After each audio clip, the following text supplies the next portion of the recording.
ગુજરાતી પ્રથમ ભાષા સ્વાધ્યાયપોથીનો ભાગ બીજાનો ચેપ્ટર નંબર 11 લઈશું. નામ છે દૂર શું નજીક શું. તેમાં પહેલા પ્રશ્નમાં કીધું છે કે નીચેના દરેક પ્રશ્નના ઉત્તર માટે આપેલા વિકલ્પોમાંથી સાચો વિકલ્પ શોધી તેને ક્રમ અક્ષર પ્રશ્નની આપેલ ખાનામાં લખો. તો પહેલામાં શું કહે છે કે સફર કરનારને મન શાનું મહત્વ વિશેષ છે? તો કે આનંદનું, એટલે કે ડી જવાબ આવશે. બીજું, હોડીને ગતિ કોના થકી મળે છે? તો કે એટલે કે સઢ થકી. તો કે સામે કોના આગળા ખુલતા જણાય છે? તો કે આપના. તો ક્યારેક એ કોના વીજણે રમે છે? એ એટલે કે ઝંઝાને. પછી કે બીજ કલા કોના પ્રકાશનો વિસ્તાર છે? તો કે ચંદ્રના. પ્રશ્ન બીજો લઈશું. એમાં શું કીધું છે? કૌંસમાં આપેલા શબ્દોમાંથી યોગ્ય શબ્દ પસંદ કરી ખાલી જગ્યા પૂરો. તો પહેલું છે કે એકવાર સઢ ભર્યા ફૂલ્યા ને ખાલી જગ્યા ખુલ્યા. તો શું આવશે? વાયરા આવશે. બીજું છે તેના પહોળા ખાલી જગ્યા દૂર ફેરકે ને ઝીણું ઝીણું મરકે. તો કે પાલવ આવશે. ત્રીજું, એ તો સરખા સમોવડાને ભેટે ખાલી જગ્યા ને ત્રિભેટે. તો આવશે ત્રિકાળ આવશે. ચોથું, છોને છોડે એ શહેરના ખાલી જગ્યા ને ભૂમિના કિનારા. તો કે આવશે જવાબમાં મિનારા. પ્રશ્ન ત્રીજો, નજીકના અર્થ ધરાવતા વિકલ્પો સામે સાચાની નિશાની કરો. તો પહેલો છે ધ્રુવના તારાનું નિશાન તાકવું, એટલે વચ્ચેલો જવાબ આવશે કે જીવનમાં એક લક્ષ્ય નક્કી કરવું. બીજો પ્રશ્ન લઈશું, એકવાર સઢ ભર્યા ફૂલ્યા એટલે? તો પહેલું આવશે કે જીવનમાં આગળ વધવા માટેની હિંમત મળવી. ત્રીજો પ્રશ્ન છે કે પૂનમ એની ઢુકડી એટલે? તો કે બીજું આવશે કે લક્ષ્ય પ્રાપ્તિથી ખૂબ દૂર હોવું. પ્રશ્ન ચોથો, શું કીધું? નીચે આપેલા પ્રશ્નોના એક એક વાક્યમાં જવાબ લખો. તો કે સઢ કોનાથી ભર્યા ફૂલ્યા છે? તો સઢ પવનથી ભર્યા ફૂલ્યા છે. બીજો, તો કવિએ કોના આગળા ખુલતા કહ્યા છે? તો કવિએ આપના આગળા ખુલતા કહ્યા છે. ત્રીજો, કૂદી કૂદી તે કોને તાલી દે છે? તો કે કૂદી કૂદી તે તાલાને તાલી દે છે. ચોથો, એ સરખા સમોવડાને ક્યાં ભેટે છે? તો કે એ સરખા સમોવડાને ત્રિકાળના ત્રિભેટે ભેટે છે. પાંચમો, દિશા દર્શન માટે એને કોનું નિશાન તાક્યું? તો કે દિશા દર્શન માટે એને ધ્રુવનું નિશાન તાક્યું છે. પ્રશ્ન 5 લઈશું. એમાં શું કીધું છે કે નીચેના પ્રશ્નના ઉત્તર 2-3 વાક્યમાં લખો. તો પહેલું છે કે હોડીએ ધ્રુવનું નિશાન શા માટે તાક્યું હશે? તો કે દરિયામાં મુસાફરી કરવા માટે ખાસ તો દિશા જાણવી જરૂરી હોય છે. ધ્રુવનો તારો ઉત્તર દિશામાં અવિચલ છે, એ ક્યારેય સ્થાન બદલતો નથી, તેથી દિશા દર્શન માટે હોડીએ ધ્રુવનું નિશાન તાક્યું. બીજો, હોડીને દૂર શું નજીક શું શા માટે કહ્યું? તો કે સફર કરનારની ઈચ્છા શક્તિ પ્રબળ હોય ને લક્ષ્ય નક્કી હોય તો એ સ્થળ નજીક કે દૂર છે એ પ્રશ્ન મહત્વનો રહેતો નથી. દૂર નજીકનો ભેદ રહેતો નથી, તેથી હોડીને દૂર શું છે અથવા નજીક શું છે તે કહ્યું છે. પછી હોડીના ઉદાહરણ દ્વારા આપણને શાની વાત કરવામાં આવી છે? તો કે કાવ્યમાં હોડી એક પ્રતીક છે, સાધન છે, અફાટ દરિયો એ જીવન છે. જીવનરૂપી યાત્રામાં હોડીની મદદથી આગળ વધવાનું છે. ભલે ગમે તેવા ઝંઝાવાતો આવે, મંજિલ નક્કી છે, પ્રબળ ઈચ્છા શક્તિ છે, સાહસ છે, તો પત્તો સઘળા મોકળા છે. પછી આમ હોડીના ઉદાહરણ દ્વારા આપણે જીવનયાત્રા આશાવાદથી પ્રેરણા મળે છે. કીધું છે કે હોડીને આગળ વધવામાં સઢ કેવી રીતે ઉપયોગી થતો હતો? તો કે લક્ષ્ય નક્કી હોય, પ્રબળ ઈચ્છા શક્તિ હોય, હોડી હોય પણ હોડીને ગતિ ન હોય તો એનો કશો અર્થ નથી. સઢ વહાણ કે હોડીને ગતિ આપે છે.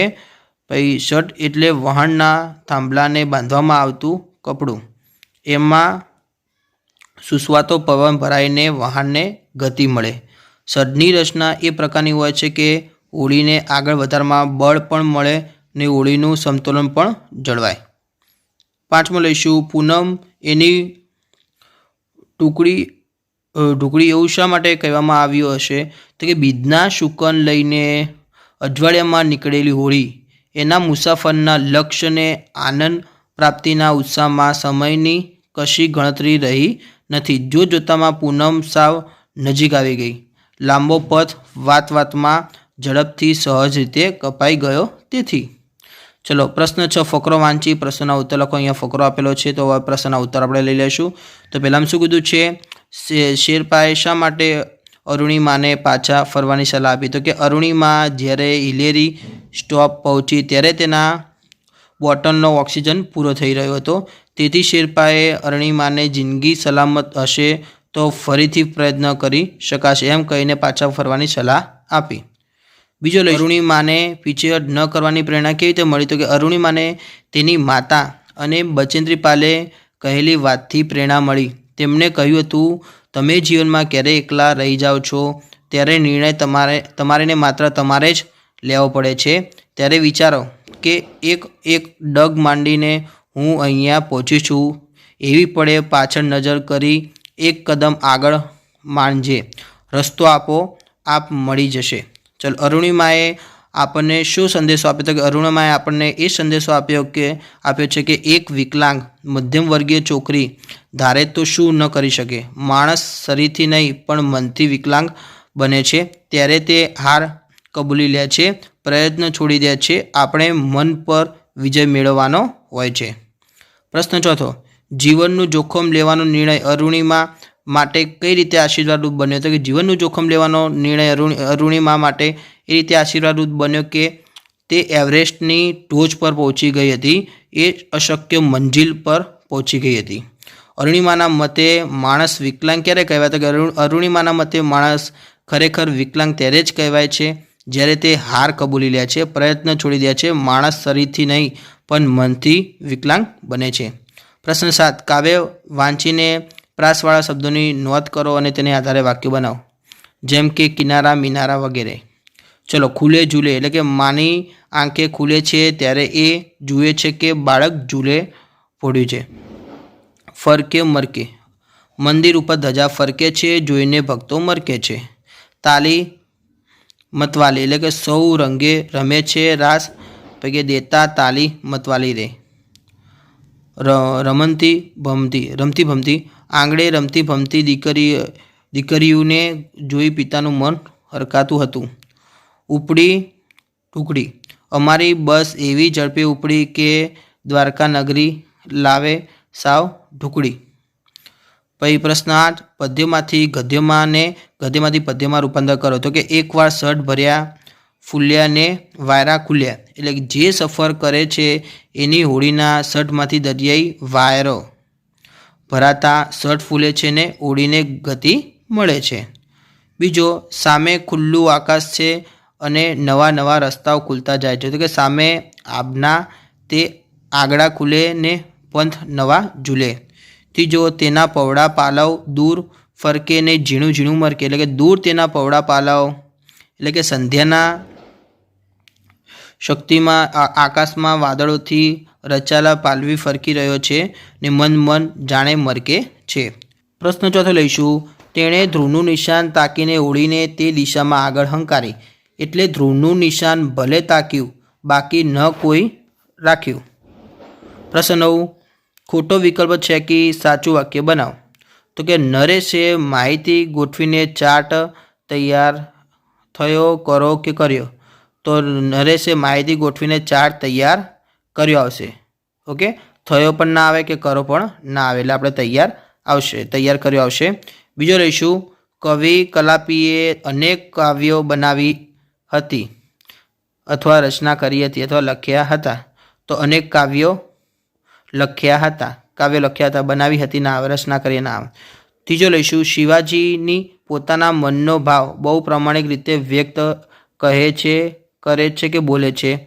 તો વ્યક્ત કરે છે, કહે છે ના આવે કે બોલે છે ના, વ્યક્ત કરે છે।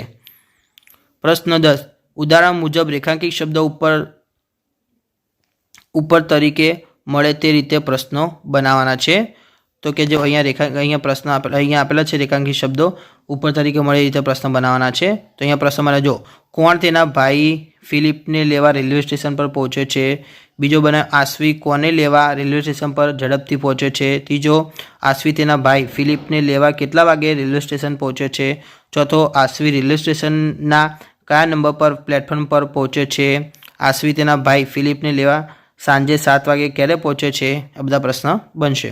પ્રશ્ન 11 કૌંસમાં આપેલ શબ્દો વડે ખાલી જગ્યા પૂરો. તો કે દરિયામાં ગમે ત્યારે ખાલી જગ્યા થાય તો હશે ઝંઝાવાત આવશે. બીજો હોળી ખાલી જગ્યાના કિનારા છોડી આગળ વધી તો આવશે ભૂમિ. નદી મંદ મંદ ખાલી જગ્યા દોડે છે એટલે કે હસ્તી. રાધિકા મમ્મીનો ખાલી જગ્યા પકડીને દોડે છે એટલે કે પાલવ. પ્રશ્ન 12 જોડણી સુધારી લખો તો કે ભૂમિ આ રીતે લખાય નજીક, ત્રિકાળ, ધ્રુવ, પછી ટુકડું, પછી ઝીણું ઝીણું, પછી બીજકળા, પછી નિશાન આ રીતે લખાય.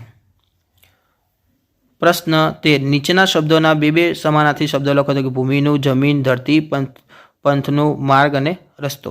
ત્રીજું નજીકનું શું આવશે? પાસ અને ટુકડું, વાયરો, પવન અને હવા, હોળી, નાવ અને નાવડું, પૂર્ણિમા અને પૂર્ણમાસી, નિશાન, લક્ષ્ય અને ધ્યેય. સરખું તો કે બરોબર અને સમાન.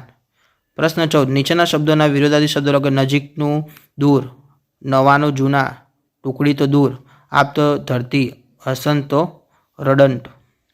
નીચેના શબ્દ સમૂહ માટે એક શબ્દ લખો તો કે થાંભલાના જેવું ઊંચું ચણતર એટલે કે મિનારો. પછી કે પવન ભરાઈને વાહનને ગતિ મળે તે માટે વાહનના થાંભલાને બાંધવામાં આવતું જાડું કપડું એટલે કે શર્ટ. પછી પવનનો કે પવન સાથે પડતા વરસાદનો સુસવાટ તો કે ઝંઝા. પછી જ્યાં 3 રસ્તા મળતા હોય તે સ્થળને શું કહેવાય? ત્રિભેટો. પછી સાડલાનો લટકતો છેડો એટલે કે પાલવ. પછી અજવાળિયાની ચંદ્રની કળા તો કે બીજ કળા. પછી પૃથ્વીના ઉત્તર દક્ષિણ છેડાના સ્થાન પાસેનો તારો તો કે ધ્રુવ આવશે. પ્રવૃત્તિમાં કીધું છે કે વાક્યના અર્થને સ્પષ્ટ ન કરતા વાક્ય સામે ખોટા નિશાની કરો તો કે અમાં ખોટા નિશાની આવશે, બમાં આવશે ને ડમાં આવશે, કમાં આવશે નહીં. બીજામાં લઈશું તો બીજામાં અમાં ખોટા નિશાની, બમાં ખોટા નિશાની અને કમાં ખોટા નિશાની આવશે. ત્રીજું લઈશું ત્રીજામાં અમાં ખોટા નિશાની, બમાં ખોટા નિશાની, ડમાં ખોટા નિશાની આવશે. વિદ્યાર્થી મિત્રો તમને મારા વિડીયો ગમ્યા તો ચેનલને લાઇક, શેર અને સબસ્ક્રાઈબ કરવાનું ભૂલતા નહીં.